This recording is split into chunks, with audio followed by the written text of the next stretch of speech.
Independent retail business can mean so many things these days. A brick and mortar store, an e-commerce business, a maker's online shop, a booth at an antique mall, and more. No matter which category you're in, Kathy Cruz, a fellow retail business owner and retail educator, will teach you how to market and manage your business efficiently so you can spend time doing other things you love. Welcome to the Savvy Shopkeeper Podcast. Welcome to episode 59 of the Savvy Shopkeeper Retail Podcast. This is part 4 of the Retail CEO Challenge, Metrics and Benchmarks for a Successful Retail Business. I'm your host, Kathy Cruz. So this is the last episode dedicated to the Retail CEO Challenge, but I want to stress again that you shouldn't skip this one if you didn't sign up for the actual challenge. I'm sharing some gold nuggets in each of these episodes, so I highly recommend that you listen. In this episode, I'm talking about the Retail Business Year-End Report. And this is the workbook that's like nicely packaged that I wish someone would have given me when I started my shopkeeping journey. It's an 11-page report and it sounds long, but it's really, I tried to make it as simple as possible. And it's going to help you summarize your business in 2020. If you signed up for the challenge, I'll be teaching a live masterclass on Monday, February 8th, 2021, where I'll focus on this report. And this is where I'll break through some of that elusiveness, where you're not sure if you're performing well as a retail business or you're not, because no one shares some of the information and some of the benchmarks that I'll be sharing in this class. And I'll explain this a little bit more further down here in this episode. I know I talk about data often, but it's because it's so important. So in order to complete this report, if you signed up for the challenge and you downloaded it, and even if you don't, it's important for you to know what pieces of information you need in order for you to do something like this. So here's a list of things that I recommend. I think it's on the first or second page of the report so that you can get prepared to complete all of the parts of the report. So you'll need your profit and loss statement. You'll need information from your loyalty reward program, your bank accounts, or single account or multiple accounts. I have multiple accounts. Your email software program, your inventory system, your point of sale system, your e-commerce system, and then just information about your retail store in general, like the square footage of the retail space in your store. Now, someone recently said that a lot of this information they can just get from their point of sale system. And it really just depends on how your business is set up. And yes, you can get the stats from your system, but the reason for this challenge is to educate you about why it's important, how you can improve it, where you might need to make improvements. It's all of the information that comes in addition to just knowing what the number is. There's so much more beyond what your point of sale system tells you. And that's why I created this challenge. You can spit out all of these numbers from your reports in your system, but what I often find is retailers just have so many questions around that information. So today I want to talk about the parts of the year-end report. But what I think you'll like about this episode is that I'm going to give a lot of examples and I'm going to share some stories to make it as relatable as possible. So it's not just me talking about formulas and the data itself. I want to share some good examples so that you can relate. So the first part of the report is revenue. And I recently said on social media that revenue isn't the only thing you should be tracking, but of course you want to be tracking it and it is important. And if you don't make revenue, if you're not bringing in revenue, your business won't survive, right? So most likely you already track this. But what's important here is I want you to calculate the percentage that your business grew. So hopefully it's a positive growth, or maybe the percentage that the sales dropped. And then what's really important is then to determine what worked if it did grow, if your business did grow, and maybe why it didn't work. You want to optimize what worked. And you want to start making changes if something wasn't working. Pretty obvious, right? The next part of the report is you want to know what your gross profit and gross profit margin is. This metric tells you how profitable you are in either dollars or in percentage. And I don't have time in this episode to go into detail about each of these, but I do have a story to share. So I know of a shopkeeper who purchased an existing business a few years ago, and she purchased it for over $100,000. She recently told me she had no idea what gross profit margin is or what it means. And unfortunately, her business dropped drastically in 2020, and it wasn't because of COVID. I think there were some other circumstances, but she believed everything in retail should be marked up 2 times, I should say. If you're doing this too, I want to tell you that you've most likely been misinformed. There's so much that goes into pricing, and keystone pricing, this is where you take the price you paid for an item, then multiply it times 2 to determine your retail price. That won't always keep a retail business alive. And it's so important that you know this. Please, if there's anything that you learn about, please learn about this. And I have a few resources to share. So if you listen to episode 4 of this podcast, that's how retailers can increase average sale.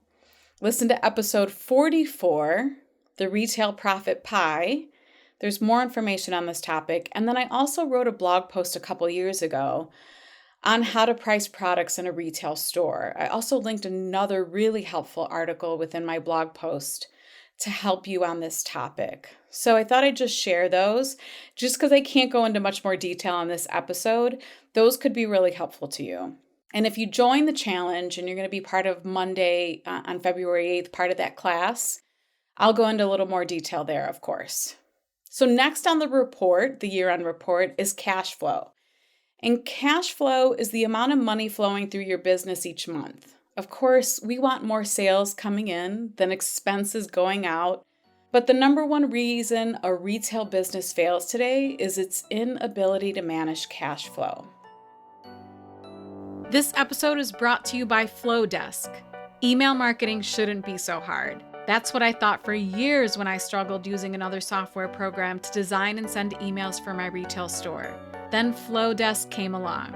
Now it's so easy to design and send beautifully branded emails to our customers that convert into sales. I also use Flowdesk to send the Savvy Shopkeeper newsletter. Flowdesk is a woman-owned company, and the software is in beta, which means they're still new and building some features, but personally, I have loved it. If you have an email list of over 1,000 or more subscribers, and you send emails to your customers pretty regularly, you know the monthly price for email marketing can add up. At this time, Flowdesk is offering unlimited subscribers and unlimited emails for $38 a month. But I have a special offer for you. You can have unlimited subscribers and send unlimited emails for only $19 a month. To get half off the monthly price of $38, yes, it's only $19 a month, visit savvyshopkeeper.com/Flowdesk for a special link. That's savvyshopkeeper.com/Flowdesk, FLODESK. So 2 parts of this exercise on the report, it doesn't go into like a full cash flow lesson, but 2 things that I cover on the report is to kind of do a check-in with yourself. Do you have an emergency fund or a reserves account? I don't care what you call it, but do you have that? And the other part is expenses. So let's talk about your cash reserves or your emergency fund. 2020 might have slapped you in the face with this, but there are other situations for small business owners where a reserve account could really be beneficial. So, there's instances, and unfortunately, I don't wish this on anyone, but there could be a fire in your building. There could be weather situations, tornadoes, flooding, hurricanes. And then, unfortunately, there could be criminal acts like a breaking and an entering where things get stolen from your store and maybe you're uninsured. Whatever the circumstances, we really can't control Mother Nature, crime, or accidents or other situations. But what we can do is make smart decisions like contributing a percentage of revenue every month to a special account so you can be prepared for the unknown in business. I know I really value and treasure our emergency fund account, profit account. Again, choose what you want to call it. We call it a profit account. I like to make it sound really positive. But I am so grateful for that right now. I know that if something were to happen, we could most likely cover it and we wouldn't be in a panic. So another crucial part of cash flow is expenses. With technology and recurring payments, it's really easy for retailers to easily lose control of this part of their business. Business as usual is not my recommended approach. I do profit and loss audits with one-on-one clients, and I can't tell you how many times they had no idea how big the expense piece of their profit pie was. So doing a deep dive analysis of your expenses is really, really important. And I know I mentioned this episode a couple minutes ago, but listen to episode 44. It's a good one. Okay, so moving on to other parts of the report. There's information about your transactions, like the average number of transactions you have, or the total for the year, plus the average value of a transaction in your store. And then we cover e-commerce stats, like how well does your website convert visitors into online sales. And I'm not going into detail on these parts either, but conversion rates for your e-commerce stores are really important, especially moving into 2021, because online shopping is not going away. And personally, this is something that I'll be working on for my own store. I know it's time for a change, and we keep having issues with our online shop, and that's just not acceptable. It's not acceptable to me, and it's not acceptable for my customers. So there will be a change in the future because I really shouldn't and can't put it off any longer. If you're a brick and mortar store owner, we're moving on to the next part of this report. But the report also covers an important metric regarding your retail space investment. Even if you're a maker with a home studio or a non-traditional retail store owner, I don't want you to disregard this part of the report, especially if you're looking to grow. Maybe you're looking to move into a studio space outside of your home, or if you're looking to expand, move into a bigger space. This section's really important. A member of Master Shopkeepers, she doesn't have a gift shop or an apparel store, kind of like the traditional retail store that we all think about. But I recently had a conversation with her where I pointed out the revenue she generates per square foot is still important for her business. So she has a few revenue streams, including, I guess what you could say would be like a membership model. And viewing each revenue stream in terms of her sales per square foot is actually going to be really important and can be enlightening to her.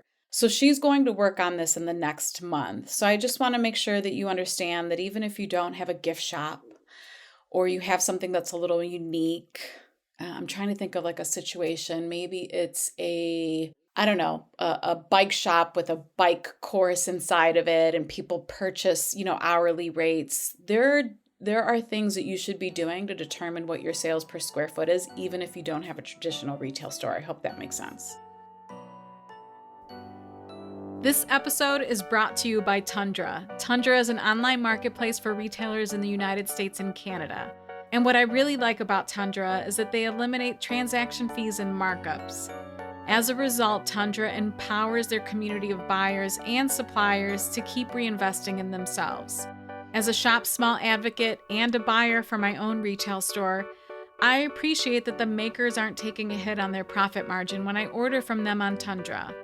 From home decor to beauty and fashion, there are hundreds, probably even thousands of suppliers to buy from. If you're a brick and mortar store owner and you open a new account, you'll get $50 off your first purchase with Tundra. To get this special offer, visit savvyshopkeeper.com/Tundra. Again, it's savvyshopkeeper.com/Tundra, TUNDRA, and you'll get a special link to get $50 off your first purchase. If you remember what I said when I introduced this Retail CEO Challenge, I said I would teach a masterclass that will break through the elusiveness of retail and that I would teach you about benchmarks. I'll talk about how you can set goals for yourself that are realistic, but more importantly, it's the benchmarks that will help you either figure out why you're struggling and hopefully help you start profiting more.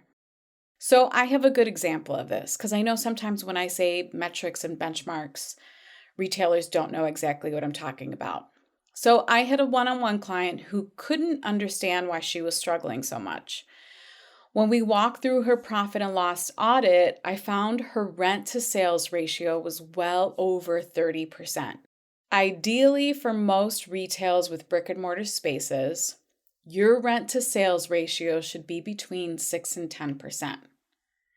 So what I just shared, that 6 to 10%, knowing that that's what it should be, that's a benchmark.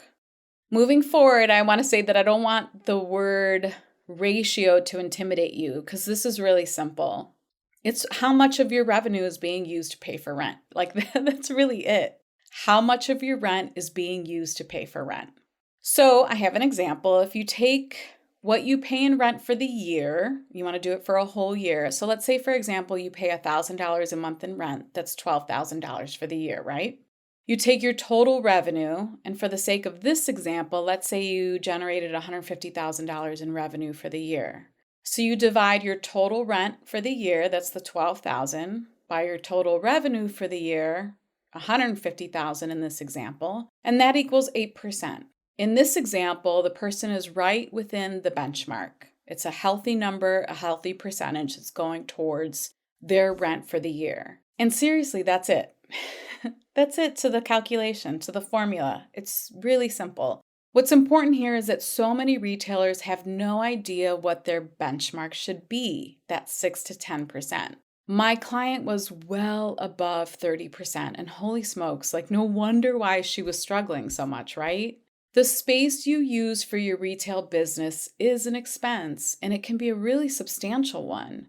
You should know what your ratio is. I don't want you to just pay rent every month because you think it's a fixed expense and it is what it is and it shouldn't be looked at or you can't do anything about it. That's not the truth.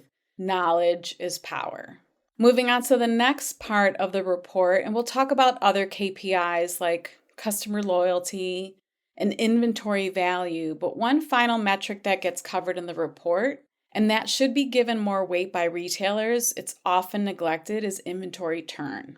Now, calculating inventory turn does require a good inventory system with good reporting and at least one full year of data. So if you aren't quite here yet, don't worry about it. What's important is that you work at getting there. So I recently told a one-on-one client that it took me nearly one full year to get all of our inventory into an inventory system. We use Shopventory for now, but I think that's going to change.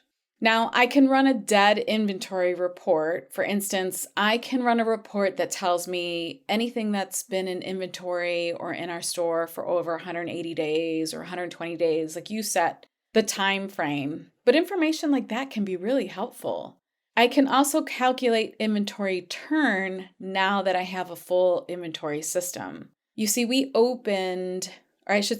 we opened, we had no idea about inventory management, like none. And by the time I learned about this and the value of the information in an inventory system, we probably had well over $50,000 in inventory in our store. Building our inventory management system was not an overnight project. I mean, heck, I think it wasn't even a 1 month project. I tackled it one category at a time and I got it done, and it's okay. I think it took me a year. But again, the important thing is to identify why it's important to have an inventory system and everything stored in an inventory system, and then just start to chip away at it. So if you're a Shopkeepers Lab subscriber or a Master Shopkeepers member, my live lesson in January was all about inventory turn. So if you visit the units tab in the group, in the Facebook group, and then I think you go to unit number 6, you can watch the lesson there and get the inventory turn worksheet. It's important for me to mention that because if inventory is something that you've been wanting to work on and you want to learn more about, make sure if you're a group member that you go there. So after my 1-year inventory project, I was able to calculate my inventory turn. And what was enlightening was how slowly our baby category was turning versus how quickly our paint category was turning. And when you learn about turn, you realize things like where maybe you should be investing more of your time and your funds versus where you should be investing less, or maybe even less square footage in your store. It all starts to come together, and then you kind of quickly identify where your business can really improve and where you should be scaling back. Again, that's the point of this whole challenge, is to enlighten you. So this episode wraps up the 2021 Retail CEO Challenge. I genuinely hope you found it helpful. I hope you had some aha moments, and I've been hearing feedback from some of you that did, and I love it. And I hope it inspired you to start filling those CEO shoes. You and your business deserve it. It is not too late to sign up. I am going to close the challenge on Sunday, February 7th at noon Eastern Standard Time. And then I'll be teaching the live masterclass the next day on Monday, February 8th, 2021 at 1 p.m. Eastern Standard Time. Even if you sign up, you have access to everything in the challenge. It's super organized. It's easy to download everything. Even all of the podcast episodes, there's a player within each lesson, so you could just listen right there while you're in the Shopkeepers Academy. And if you can't attend Monday's class, everyone also gets access to the replay. You'll be able to watch the replay, and the class will consist of a 1-hour class. It might go a little bit longer because it's usually longer than I say. And then we'll also have a 1-hour Q&A session. So anything that you have questions about regarding the challenge or regarding the year-end report, I will be there to answer in person, live on Zoom. So if you're interested in still signing up, you go to the shopkeepersacademy.com. It's shopkeepersacademy.com. That's where you sign up. And of course, we'll still link it in the show notes too. So if you want to visit the show notes, or if you want to get links to anything that I mentioned, including previous episodes like that Retail Profit Pie episode, you can visit my blog at savvyshopkeeper.com/episode 59. That's savvyshopkeeper.com/episode 59. I really genuinely hope you found this helpful. I'm looking forward to actually changing it up, and episode 60 is going to be completely different. And I'm going to share some insight into 2020. And it's not going to be so much about formulas and data. So we're going to change up the pace a little bit. And I am looking forward to all future episodes. I have a great lineup for the next year. And again, if you have any feedback about the challenge or feedback about these episodes, you can always DM me on Instagram. My username's @SavvyShopkeeper. Until the next episode, be savvy and boss up.